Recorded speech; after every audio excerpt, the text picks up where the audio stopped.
Hello and welcome to episode 24 of the Bible as History with none other than your host, Judith. I'm so excited you're back, and I'm excited about what we're talking about. When you can get genealogy and history and the Bible together in one thing, and I get to talk about it. Yes, I'm nerding out over this. So last week, if you recall, we talked about Japheth and his sons and where they went and what nations they founded and a little bit about the ark. This week, I want to talk a little bit more about the ark, and we're going to talk about Ham and his descendants and where they went. And no, not the pork that you cook in the oven. Ham, the son of Noah, believed to be the second son of Noah by the historian Josephus, which is why I did them in the order of Japheth, Ham, and then next week I'll talk about Shem. That's how Josephus identified them, and I liked that, so that's what we went with. So back to the ark. Behind me, what you're looking at, in 1960, a pilot flew over the area of Mount Ararat and took a picture of this. And of course, this is blown up a little bit so you can see the detail, and thought this was Noah's Ark. And I remember as a little girl looking at this picture and reading this article from 1960. I think it was in a Life magazine. It was either Life magazine or National Geographic, but I remember this, and it was all over everything, and then it just disappeared. And lo and behold, thank God that it's resurfaced, and we've had people who have really dug in and tried to get to the bottom of, is this Noah's Ark or is it not? So as we move on, let's talk about Noah's Ark. In Turkey, where this structure is, the locals forever, as far back as we can hear from them historically, have told the story over and over and over, generation after generation, that this is Noah's Ark. And to me, that's very compelling. But I want to walk you through a timeline of all of the different things that have transpired since then. So we know we have Genesis, which is the biblical account of Noah's Ark, and that it came to rest in the mountains of Ararat. So that's the first written, hey, this event happened. There was this ark. It's now here. In the first century, all these years later, after Genesis was written, Josephus says in his Antiquities of the Jews that the remnants of Noah's Ark could still be seen on Mount Ararat during his time. That's amazing.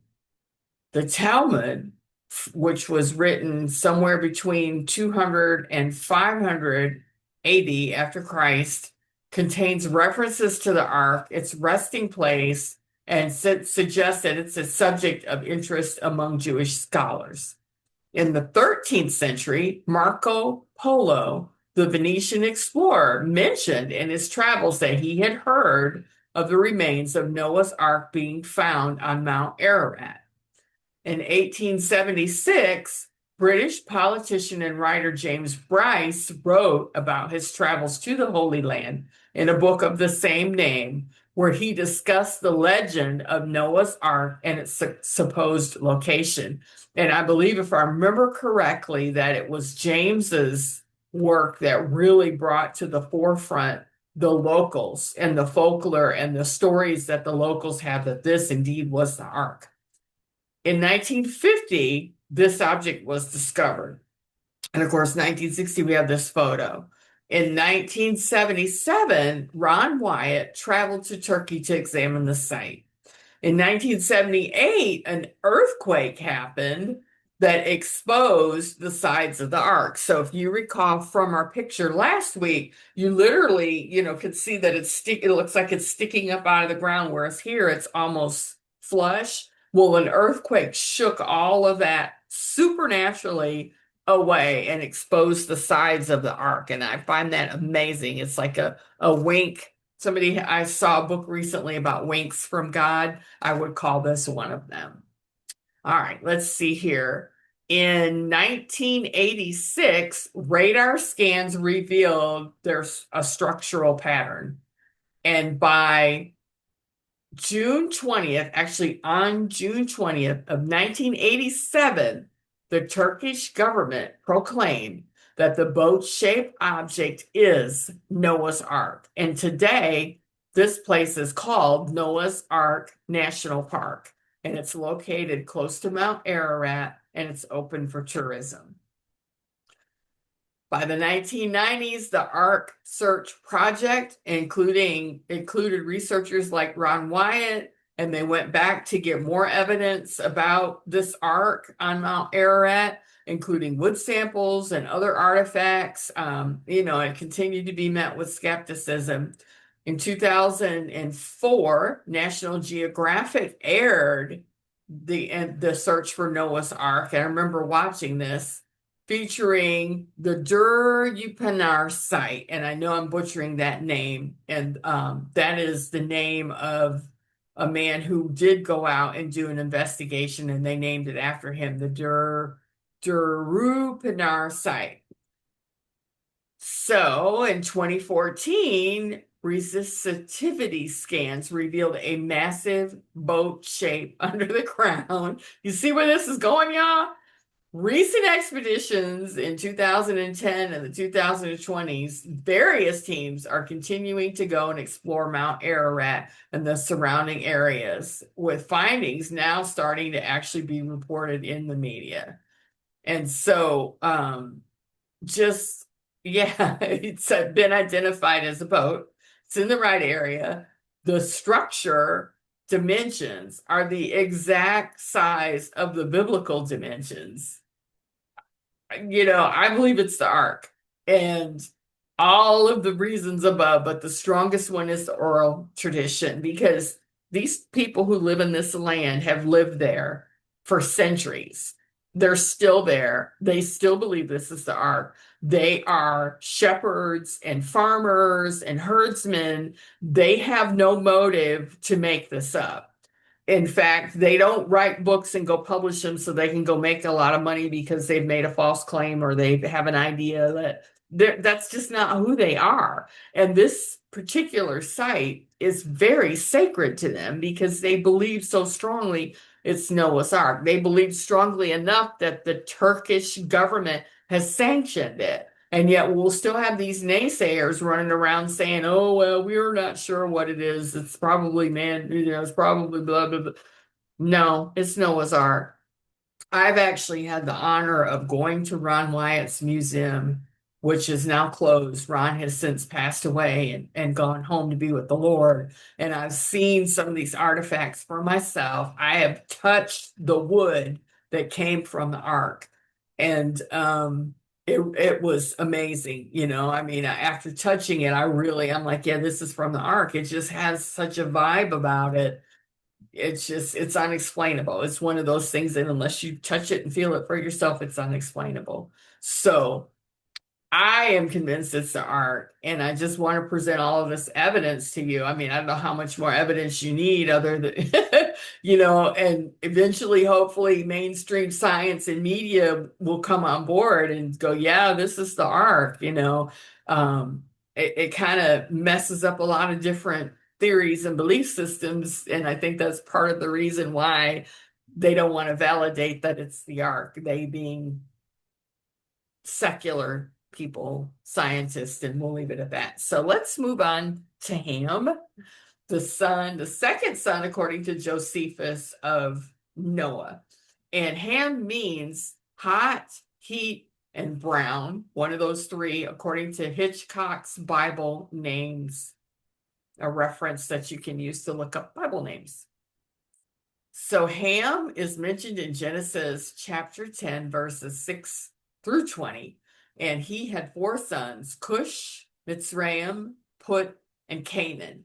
And Ham also had a grandson, a very notorious grandson you might recognize, named Nimrod, who was the founder of Babel and ended up building the Tower of Babylon, where the languages were confused. And if you remember from last week, I mentioned that scholars have said that they can pinpoint that all of the languages go back to an original people group and then back to just this one language, and something had to have happened to create all these languages as people dispersed across the world.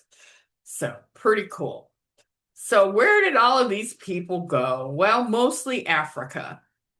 Sadly, there are not a lot of references available regarding Ham and the populations and the civilizations that Ham's sons founded. And a lot of that is because of so many wars. There were complete tribes wiped out that we know when you start digging into history. And you can go right to the Bible. All of the ites, the Perizzites, the Jebusites, all of them, they were wiped out, because of their sin. And they were told, the Israelites were told when they went into the promised land to wipe them out. So they weren't the only ones wiped out. So what we do know, and a lot of this comes from the word, it comes from other people's writings like Josephus, like Dr. Johnson, whose book I mentioned last week, The Ancient Post-Flood History. So let's start with Cush. We know that Cush had a son, Ramah, and his children ended up mixing with the Saudi Arabians. We know that Cush also, his children founded what is now modern Sudan and southern Egypt, which was previously Nubia. We do still have Ethiopia, so that is Cush as well. And I mentioned he's the father of Nimrod. And so you'll read the term Cushites in the Bible. This is who they are referencing, who their founding father was Cush. So he was the first son of Ham. The second son of Ham is Mitzrayim, who's Egypt. So that one, we know that one is all over the Bible for obvious reasons. I could do another whole teaching on just Egypt and Moses and going into Egypt and and the prophecies about Egypt. And yeah, there's a lot on Egypt in the Bible and a lot from Egypt from history. The third one is Put, and Put, he founded North Africa and Libya. And then the fourth one is Canaan. And Canaan populated what is now northern and eastern Africa, including Egypt, Ethiopia, Libya, Algeria, Tunisia, and other areas, as well as modern Israel, Palestine, Lebanon, and Western Jordan.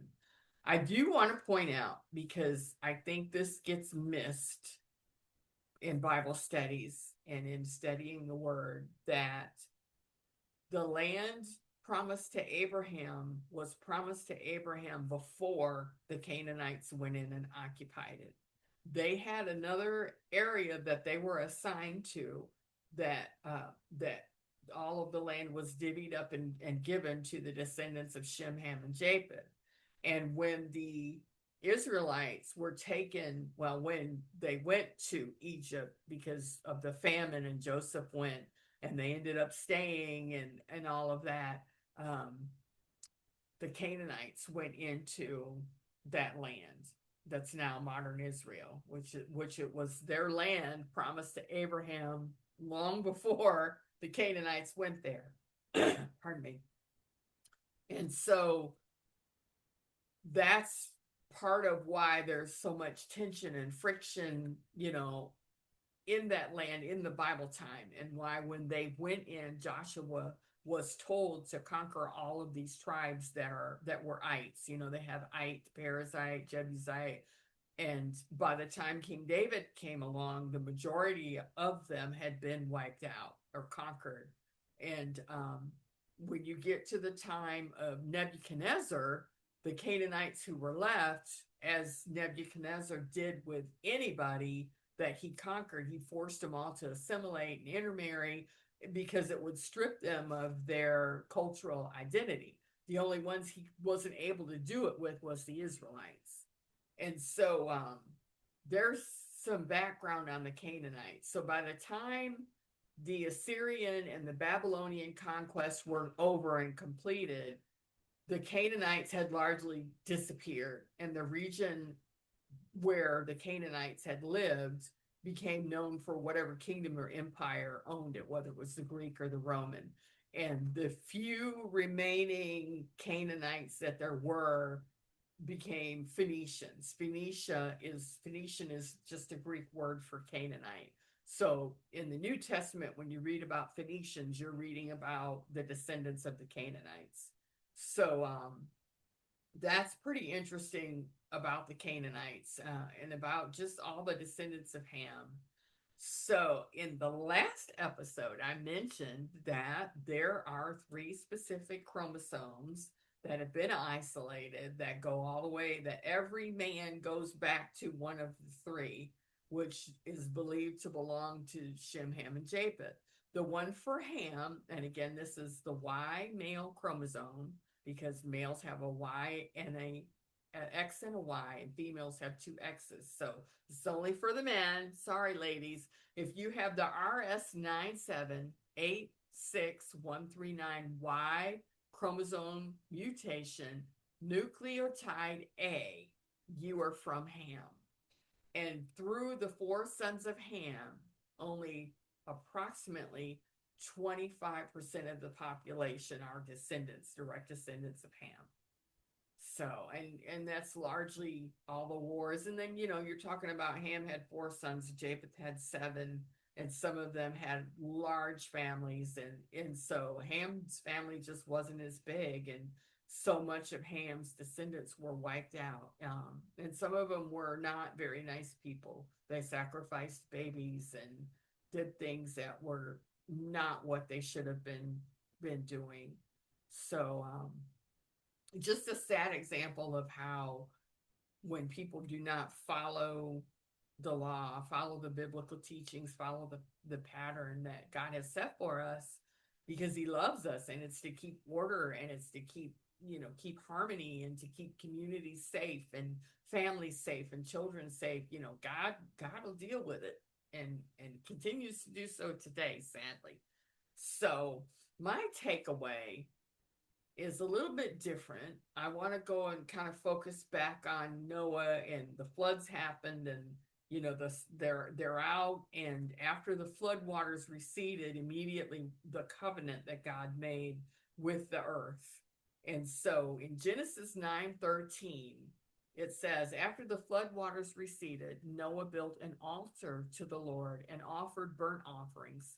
God made a covenant with Noah, promising never to destroy the earth with a flood again. The rainbow was given as a sign of this covenant. I have set my rainbow in the clouds, and it will be a sign of the covenant between me and the earth. Genesis 9:13. So I hope the next time you see a rainbow, you are reminded of what God did to save all of humanity through Noah, Shem, and Ham and Japheth, but also the earth. It's interesting, this covenant is made with the earth, and the rainbow is the symbol that's to remind us that God had made this covenant with the earth, because he's a covenant cutting, making God. So I hope that you have enjoyed this episode and learned something new, something different, thinking about things if you already know the Bible extensively in a different way. So I just hope it's been a blessing to you. I'm always honored to have you join me. And so I just say, God bless you. I love you. Jesus loves you. Have a wonderful rest of your week, and shalom. Bye-bye.